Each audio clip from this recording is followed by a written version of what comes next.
No matcha for me, thank you. Personally, I don't like matcha. On est des matcha lovers. On fait beaucoup de matcha chez nous à la maison. Donc. Et c'est exactement pour ça qu'on a voulu le tester comme ça. Parce que le matcha, c'est un goût à part.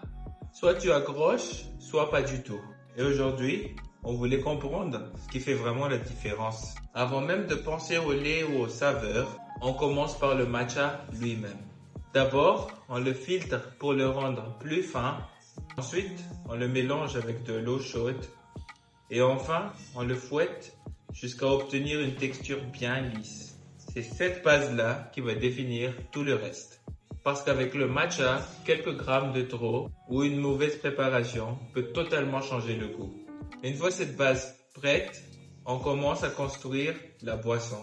Le matcha dans le cap, le lait, parfois des fruits comme la fraise ou des fruits rouges, et c'est là que l'équilibre commence vraiment à se jouer. Pendant cette dégustation, on a testé 2 types de matcha. Pas pour dire lequel est meilleur, mais pour comprendre lequel parle à qui. Le premier, c'est du matcha premium. Plus intense, plus amer, plus herbeux. Réaction? Je préfère le matcha plus foncé, plus concentré.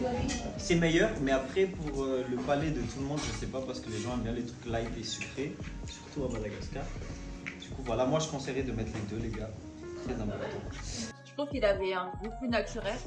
Et pour certains, c'est exactement ce qu'ils cherchent. Le deuxième, c'est un matcha plus accessible. Un peu plus doux, légèrement sucré. Plus facile à boire quand on découvre le matcha ou on aime les goûts plus ronds. J'ai bien aimé la texture du matcha. C'est quelque chose que je pensais pas aimer comme ça. Moi aussi occasionnellement, mais j'aime bien. Et c'est là que la vraie question se pose. Pour le magasin, est-ce qu'on propose seulement du matcha très pur ou est-ce qu'on propose aussi une version plus accessible? Pour ceux qui le découvrent la première fois, dites-nous en commentaire. Et pendant qu'on faisait ces tests, on travaillait aussi sur autre chose. Des iced coffee, des caramels macchiato, des Spanish iced latte. Même logique, tester, ajuster et trouver le bon équilibre. Rien n'est encore figé. On teste, on écoute et on construit la suite, étape par étape.